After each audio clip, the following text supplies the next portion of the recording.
My name is Cindy and welcome to my channel.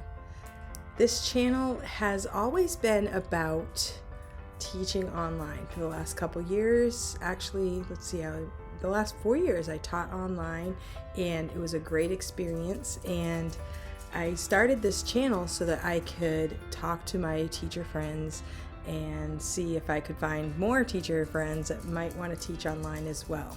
I still work for Outschool and I make a few videos for them, but I also teach in person.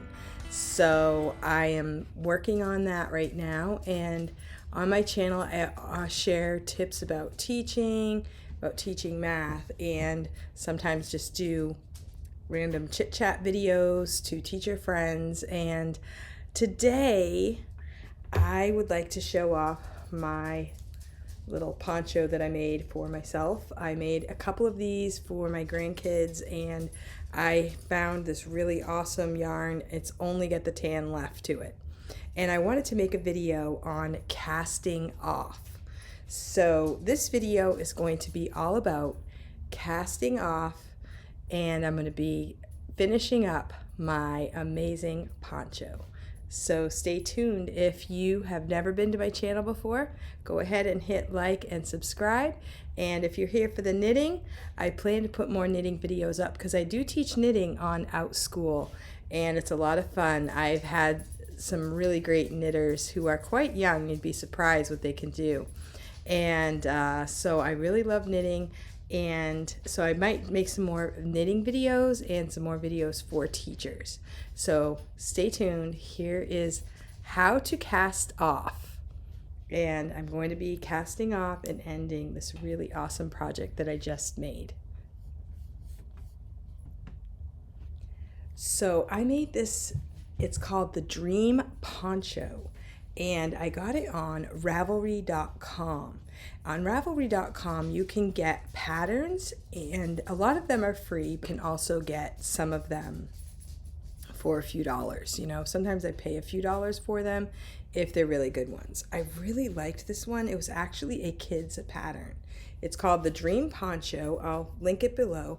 And of course, I had to modify it for my size. So it doesn't have any holes like for sleeves or anything. So it just kind of goes over your neck and over your shoulders.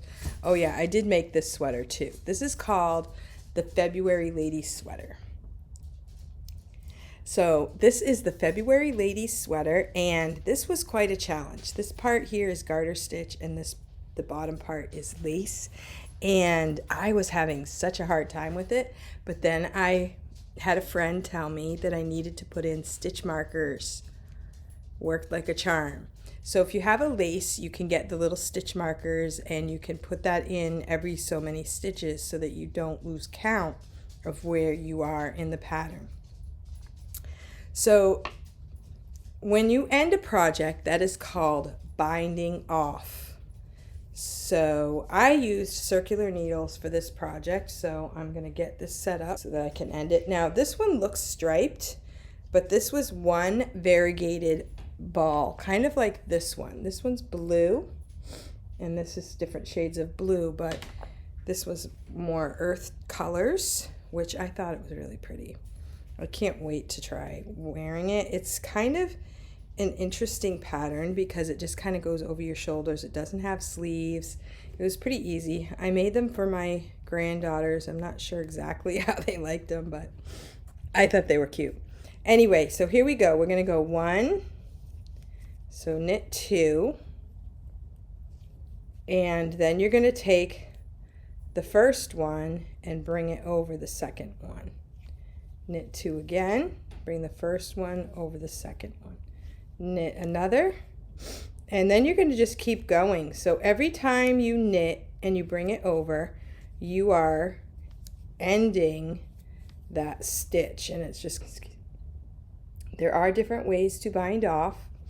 This is the standard way. There are some other methods, and you know, if you stay with knitting long enough, you'll find that there are lots of methods for lots of things.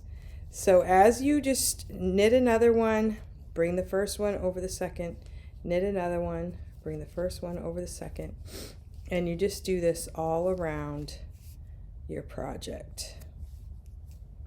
Now, if at the end, I will have basically a chain of knitting, and if you want to, you could kind of crochet a little scalloped edge or something.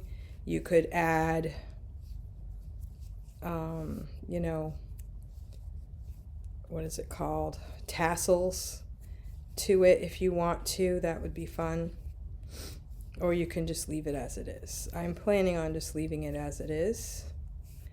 And this was a fun pattern. It was a little bit of a challenge. It has a ribbing at the top, and then it has two different types of, it's called a knit pattern 1 and 2, and then it had a lace pattern 1 and 2, and they were a little bit of a challenge, I thought. So if you like a challenge, this was fun. If you want to just knit, this might not be the pattern for you. I had to carry around the pattern. I had to check mark where I ended and things like that. Now you could use this like pulled down over your shoulders, or you can also scrunch it up close to your neck and use it like a scarf type thing as well.